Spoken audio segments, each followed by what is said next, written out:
First thing about fly fishing is it is always about the line.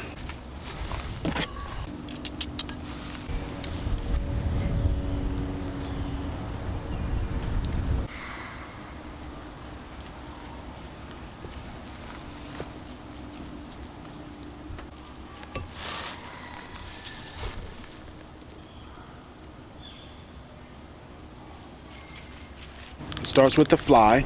The thing that actually catches the fish. This is a dummy fly, no hook or anything. But this is a fly. This is the tippet.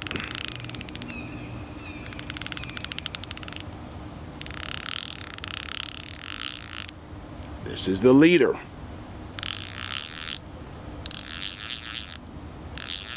This is the fly line, as you can see. Weighted fly line. And all the way 100 feet down the road, back in here, we have the backing. Okay, so let's stretch all this out for you.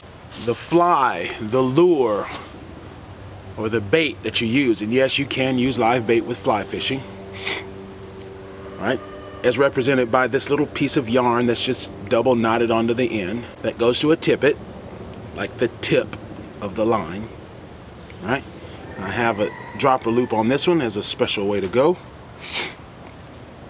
That goes to a leader, one of my shock leaders or furled leaders that gives a lot of shock resistance. And then that goes to the fly line itself. And here I have a little bit of lead core on it to help it sink.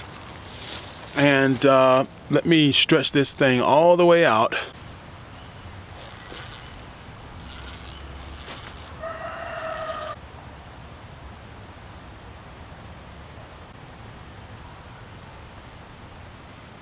This, my friends, is the backing.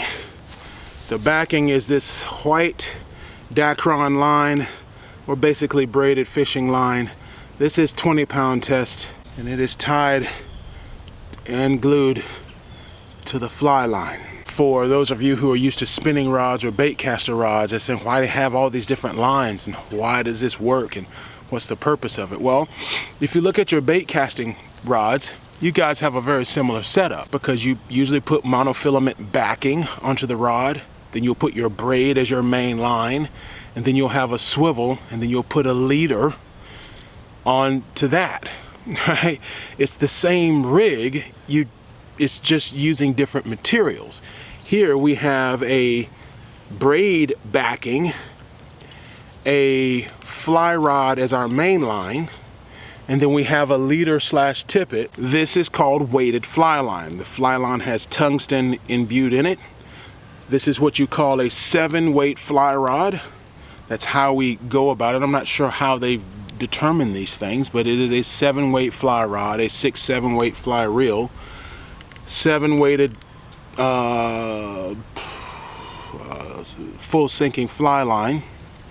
And there are many different types of fly line, almost too many different types of fly line. The way I fish is I don't cast much. I just troll and drift.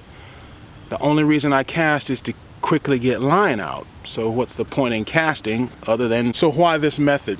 Because this method is how I first caught fish on the Black Warrior River. I was using this very rod with some what they call teeny fly line that had a sinking tip. Half the fly line floated.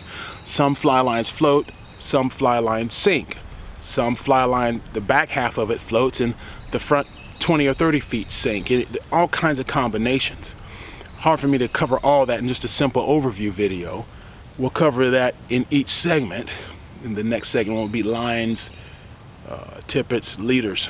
The most natural presentation that I've ever is drifting and trolling bait behind the boat, drifting with the wind and the current. Of those presentation, essentially, if you think about the Carolina rig, the problem with it is I can't get the weight down, or I can get the weight down, but the weight's all at one focused point in the sinker. What if you could take all that weight and spread it out over a line, the entire line? One of the things I've noticed is that the more line I have out behind the boat, the more likely fish are to bite.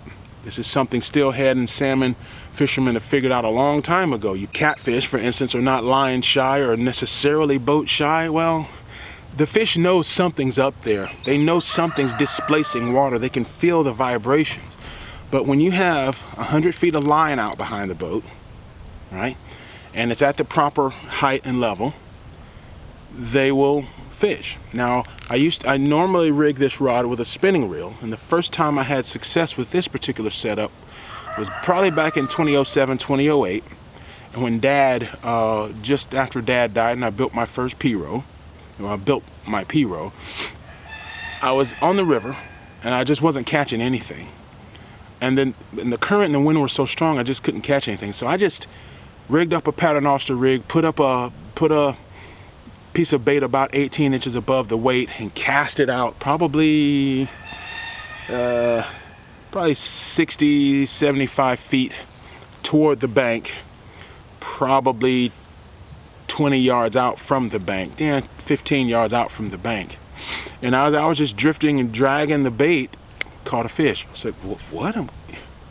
So I always thought you had to be anchored. You had to be casting and have all this fancy stuff. Rigged up again, cast out, caught another fish. Anchor up near the shore, caught a few fish, but then the fish stopped biting. I couldn't figure out why. It wasn't until years later that I got this rod and got some teeny casting tip fly line that I started experimenting with tying my own flies. I tied what they call a cat's whisker, and I was in a situation where I had about 50 feet worth of line out, and the wind and current were pushing me back towards one bank, and it was so frustrating.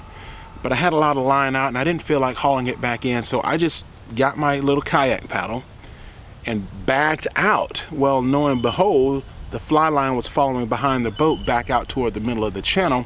Caught my first spotted bass on a fly rod. Since then, all my fishing has been some form of this.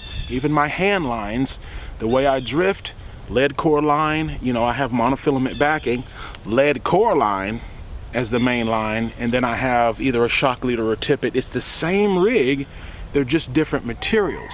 Problem with hand lines is I'm always humped over the edge of the boat a lot. And then I combine my hand line with a cane pole and I realized all I did was reinvent this.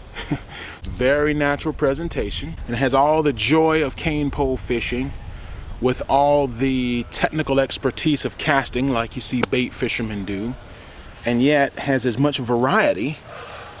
I mean, there's people out here out west, they'll catch a 20-pound steelhead on like 8-pound test line, tippet. How do they do that? With such light gear and such simple equipment, yet they rival anything I've ever seen a catfisherman do in terms of the lightness of the gear, yet the ability to land these incredibly powerful and big fish that are arguably even more powerful than our catfish here, because catfish are kind of slobby, lazy. Whoa, doggy. There's lots of wild dogs around here, and most of them are actually pretty playful. There's a cat over there.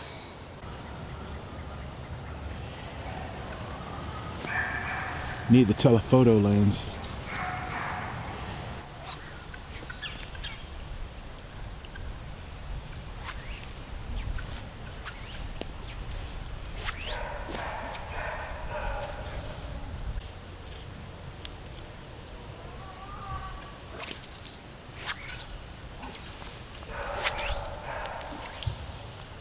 That, my friends, is an overview of fly fishing.